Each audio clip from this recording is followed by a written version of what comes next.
Here's something nobody wants to hear. You're not unlucky. You're not cursed. You're not surrounded by toxic people who just happen to find you. You're emotionally stuck at the age when your biggest trauma happened. And until you admit that, you'll keep living the same year over and over, just with different people playing the same roles. Think about it. You rage quit jobs when criticized.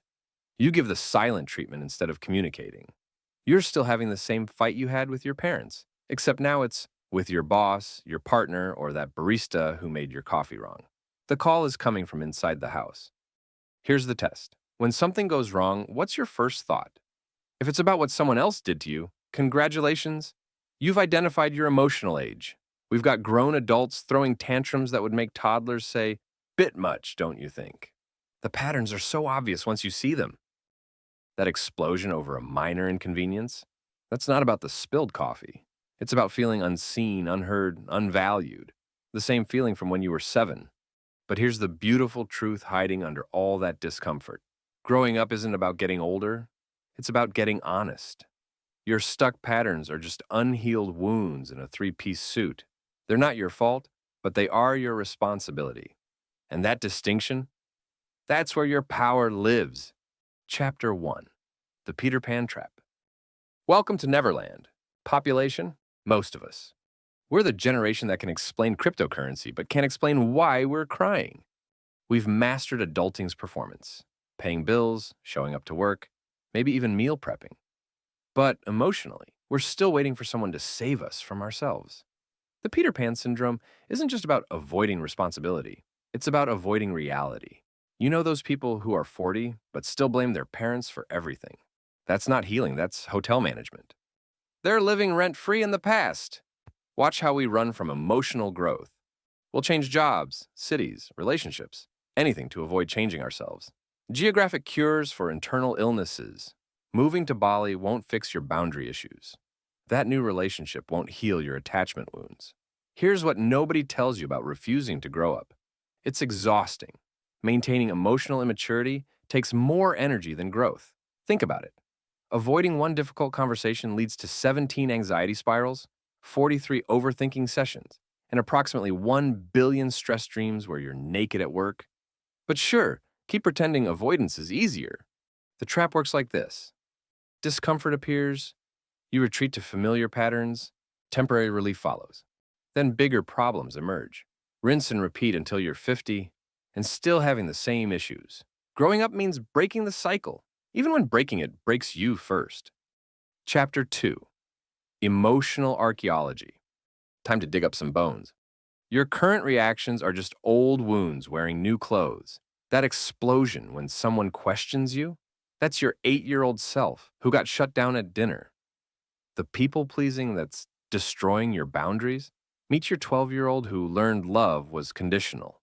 We're archaeological sites of unprocessed experiences. Every trigger is a fossil from your past saying, "Examine me." But instead of digging, we bury deeper. We'll scroll ourselves numb for an hour, but won't spend 5 minutes with our feelings. Make it make sense. Your body keeps the score. That tension in your shoulders when someone raises their voice, your body remembers even when your mind forgets. Those butterflies when someone gets too close, your nervous system is still running software from 1995. The thing about emotional archaeology is that you'll find things you buried for good reason. That anger you swallow, it protected you once. That numbness you wear like armor, it kept you safe when safety didn't exist. But here's the plot twist. Your childhood survival strategies are killing your adult life. The excavation process is simple but not easy. Notice your overreactions. Their X marks the spot. Follow them down to their source. Where have I felt this before? Because that person who triggered you, they're just cosplaying someone from your past. And you're still auditioning for the same role. Chapter 3. The Shadow Reveal. Meet your shadow. The parts of you that you pretend don't exist. It's everything you judge in others because you can't face it in yourself. That person whose arrogance drives you crazy? Hello, disowned confidence. That needy friend who exhausts you? Say hi to your hidden hunger for connection. Carl Jung called it the shadow, but really it's your psychological junk drawer. Everything inconvenient gets shoved in there.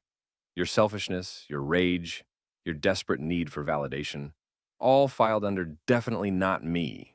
Meanwhile, your shadow's been trying to get your attention, like a neglected Tamagotchi. The shadow isn't just your dark parts, it's also your light, your brilliance, your power, your capacity for joy. Anything that wasn't safe to express got shadowed. You're not just repressing your demons, you're repressing your angels too. Here's the mind bender. Your shadow contains your power. Those traits you deny, they're not bad. They're unintegrated.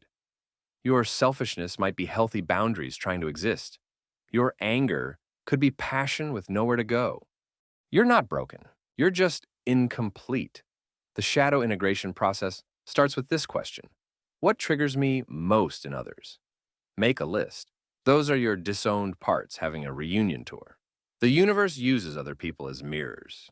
And honey, you need Windex. Stop projecting and start reclaiming. Your wholeness depends on it. Chapter 4. Victim Olympics. Welcome to the Victim Olympics, where everyone's competing for gold in the life screwed me over category. We've turned trauma into trading cards. My toxic ex beats your bad childhood. Your anxiety trumps my depression. Everyone's comparing wounds instead of comparing notes on healing. Social media made it worse. Now we perform our pain for likes. Vulnerability became a brand instead of a bridge. We're so busy curating our struggles, we forgot to cure them. The victim mindset is seductive because it's partially true. Bad things did happen to you. People did let you down. But here's what victim consciousness doesn't want you to know. Staying in that story gives your power to everyone except you. You become a passenger in your own life, waiting for the person who hurt you to come back and fix it. Spoiler alert, they're not coming. Notice how victimhood becomes identity. Without your pain story, who are you? That's the real fear. Not healing, but having to discover who you are beyond your wounds. The shift from victim to victor isn't about denial. It's about changing the question. Instead of, why did this happen to me? Ask, what can I do with this? One question makes you powerless. The other makes you unstoppable. Here's your exit strategy from victimhood. Take radical responsibility for your response. Not for what happened, that's gaslighting yourself, but for what happens next. Your wounds are valid. Your staying wounded is optional. The podium's waiting, but not for your pain, for your power. Chapter 5. Boundary Bootcamp. Let's talk about boundaries. Those things you think are mean, but are actually medicine. You know what's actually mean? Saying yes when you mean no, then resenting everyone involved. That's not kindness. That's manipulation in a cardigan. People-pleasing is just lying with a smile. You're so afraid of conflict that you create inner war. Every yes that should have been a no builds up like emotional plaque. Then you explode over something tiny and everyone thinks you're crazy. Plot twist, you are. Crazy from self-abandonment. Watch how boundaryless people attract boundary crossers. It's not coincidence. It's energetic mathematics. You're broadcasting I don't matter and wondering why people treat you like you don't. Boundaries aren't walls. They're bridges with toll booths. They say, this is where I end and you begin. This is what I'll accept. This is what I won't. And before you spiral, boundaries aren't about controlling others. They're about honoring yourself. Here's the boundary paradox. The more boundaries you have, the more love you can give, because you're giving from fullness, not depletion. Resentment-free love hits different. Start here. What's one thing you're tolerating that's slowly killing your soul? That friend who only calls when they need something? The job that treats you like furniture? Your partner's jokes that aren't funny? Pick one. Set one boundary. Watch how the world doesn't end. Watch how respect begins. Join our YouTube membership and get exclusive perks like early access to scripts, input on future topics about productivity, and connect with a like-minded community that gets it. Click join below and let's build your easier, more intentional life together. Chapter 6. The Comfort Zone Prison. Your comfort zone isn't comfortable. It's just familiar. It's a padded cell you've decorated so nicely you forgot it's still a cell. You know every corner, every crack, every safe little routine. Meanwhile, your dreams are outside, filing a missing persons report. Look at nature. Everything grows or dies. There's no staying the same. Your comfort zone is where dreams go to become regrets. Every day you choose safety over growth. A piece of your potential atrophies. We treat growth like it's optional, like you can just stay the same and life will somehow improve. Here's the physics lesson nobody taught you. Staying still while the world moves forward is actually moving backward. Your comfort zone isn't preserving you, it's pickling you. The tragedy isn't that we fear discomfort. It's that we fear it more than we fear wasting our life. Think about that. You're more afraid of an awkward conversation than dying with regret, more scared of failure than never trying. We're protecting ourselves to death. Your comfort zone expands with every brave choice. What terrifies you today becomes Tuesday with practice. But you have to take the first step while it's still scary. That's where the growth lives, in the gap between fear and action. Here's your prison break. Do one thing this week that makes your palms sweat. Not skydiving.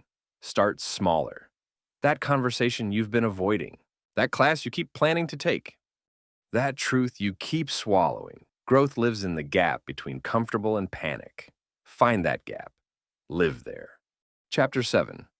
Trigger Academy. Welcome to Trigger Academy, where your reactions are the curriculum. That person who drives you insane, they're not the problem. They're the professor. Your triggers are just your unhealed parts, requesting immediate attention. And boy, are they persistent. Triggers are time machines. In 1 second, you're not a competent adult anymore. You're 5 or 12 or 16, fighting the same battle with different soldiers. Your emotional age drops faster than crypto in a crash. When someone triggers you, they're touching an old wound. The bigger the reaction, the older the wound. That coworker who makes you feel invisible. Check your childhood dinner table. That partner who makes you feel clingy. Visit your attachment history. Your triggers are breadcrumbs leading back to what needs healing. Here's what emotional maturity actually looks like. The trigger hits, you feel the reaction rising, but then you pause, you breathe, you ask, what's this really about? Because I promise you, it's never about the coffee being wrong. The gap between trigger and response, that's where your freedom lives. In that pause, you choose, react from your wounds or respond from your wisdom. Every trigger is a choice point, old pattern or new possibility. Your homework from Trigger Academy. Next time you're triggered, don't react, respond. There's a universe of growth in that gap. Write down what you felt and when you first felt it. Your triggers aren't curses, they're your healing roadmap in disguise. Chapter 8. The Growth Zone. The growth zone, that magical place between boredom and panic where life actually happens. Too comfortable, you're dying slowly. Too challenged, you're panicking uselessly. But that sweet spot in between, that's where ordinary people become extraordinary. Think of your edges, the place where your current ability meets new challenge. That's your growth zone address. Not so far out that you drown, not so close in that you sleep. The Goldilocks zone of personal development. We've confused growth with suffering. Growth isn't about throwing yourself into chaos. It's about calibrated challenge. Think of it like exercise. You want muscle burn, not muscle tears. Enough resistance to build strength, not so much that you break. Here's the growth zone formula. Current capacity plus manageable stretch equals expansion. That presentation that scares you but doesn't paralyze you, growth zone. That relationship step that feels vulnerable but not terrifying, growth zone gold. Stop choosing between coasting and drowning. Learn to swim in deeper water. Your growth zone is personal. What challenges you might bore someone else? What terrifies them might excite you.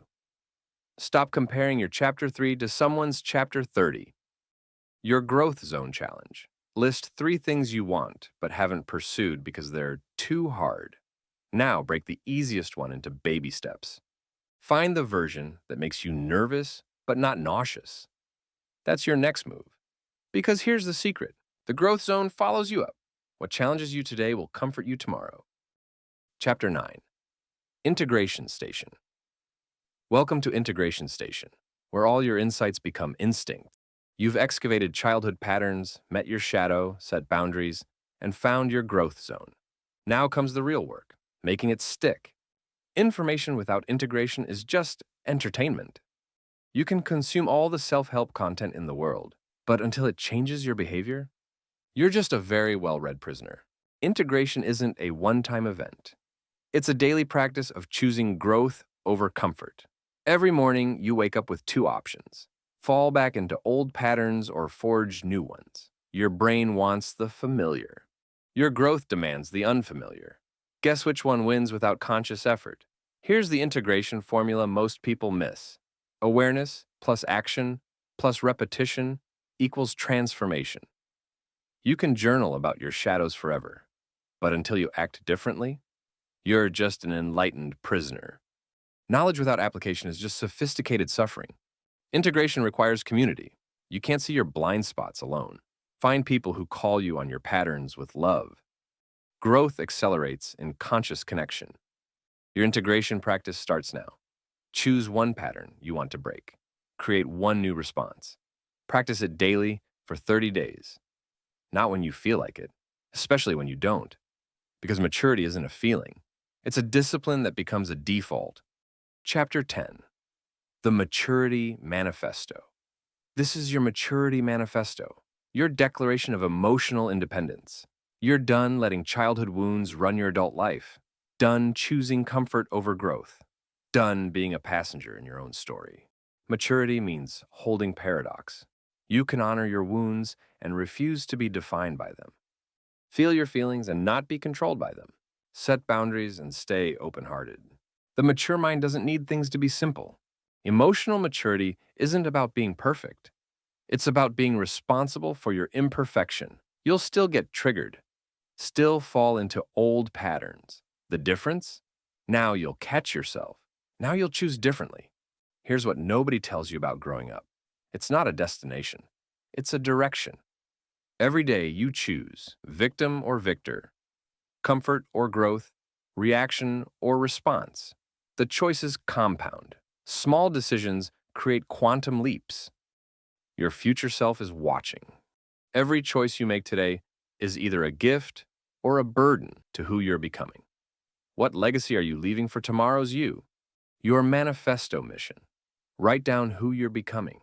Not who you were, not who others expect, who your highest self knows you can be.